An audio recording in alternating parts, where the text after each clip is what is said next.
Hey, what's up guys? Welcome back. In my recent video about how to accent the grain on flame maple, I did some accenting work on this guitar body using the NGR dye stain, the Solar Lux from Behlen. Great product, did a good job. It's an alcohol-based dye. I used the black, applied it, sanded it off. It should be noted that this, if you haven't already heard me say this veneer on this guitar, this is a body from Guitar Fetish. It's paper thin, it's terrible, and it's basically saturated with the glue that they used to apply it rather.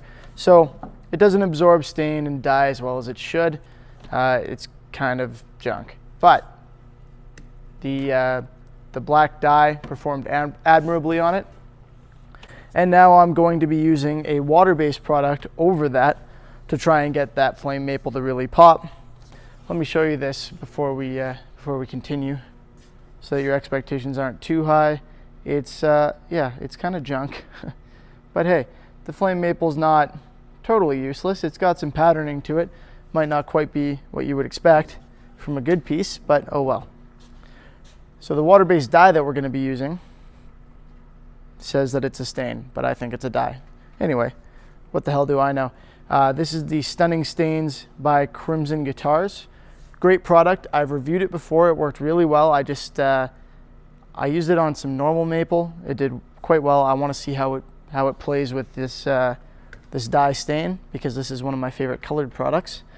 And I also want to see, you know, how it looks on a piece of flame maple, which is probably more along the lines of what it's designed for. So this is orange. It's a very bright orange, if I remember correctly. It doesn't say on here what color it is, but I can tell by looking at it that it's the orange. This, just like this, is an extremely easy product to apply. It doesn't get much easier than this. We're simply going to put some, I've shaken it up now, I'm going to put some on a rag and I'm going to wipe it on. I'm going to bring you in a little bit closer so you can watch me do that, but really there's hardly anything to watch. It's the simplest product, one of the simplest products I've ever used, and it works great. So let's bring you in closer and you can see what I'm doing here. All right, so let's get going on this. As I mentioned in the previous video, Behlen was nice enough to send me this product for free and to sponsor some of my work. Crimson Guitars also sent me this for free.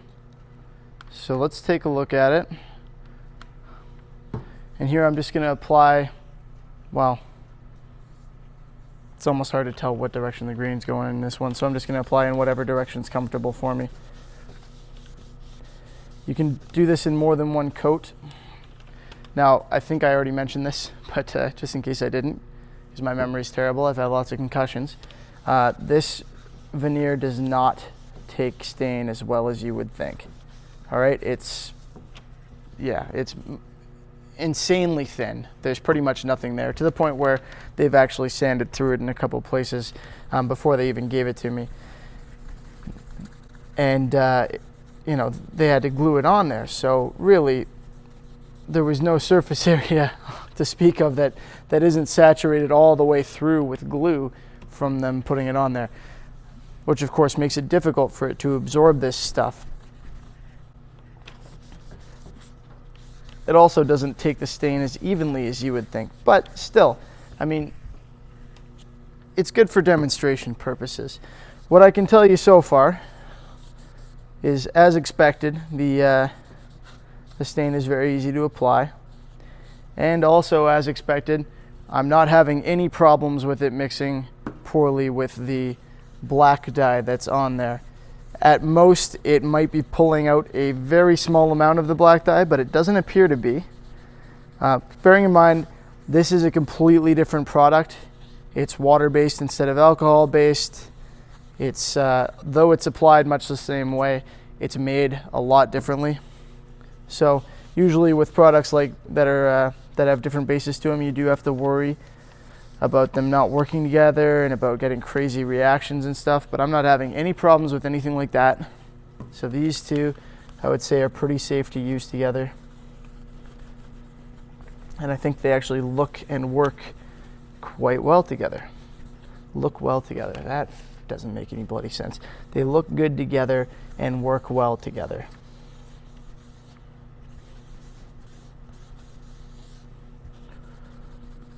I really wish this veneer absorbs stuff more evenly. All right, so that's one coat. You can see that kind of reddish orange look that we're getting there. Looks pretty good to me. Once I've got this all done, I'm actually going to come in another video and do some spraying over top of it with some lacquer-based stuff from Behlen. And we're going to see if that also plays well with this stuff. It's incredible sometimes how many different types of products you can mix if you're careful about them and you know what you're doing. I should also clarify that the accenting work that I did with this other dye, I did about half an hour ago, not even. So even though it's appearing in a different video at a different time, it was applied very recently. And I'm still not having any problems with it. All right, I'm kind of being a goof here. I really should be letting this dry before I come in and apply more, but I'm seeing if I can get some more on there right away. It doesn't look like it's working all that well. It darkens up slightly, but I think I'm also pulling a little bit out as I do this.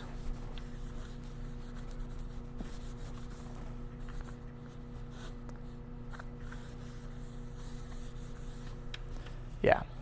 All right, so I'm gonna let this dry for a few minutes. It's water-based, it dries incredibly fast. It's already dry to the touch. But I'm gonna give it 5 or 10, and then I'm gonna come back and do it again. And we'll see how that looks.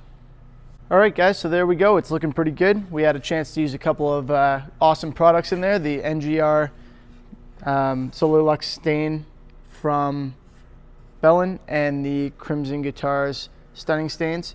So I'm pretty happy with how that's looking. I think that'll be it for this video. That is how you get your stained color onto your flame maple. So hopefully that was helpful. If you guys have any questions about that, let me know.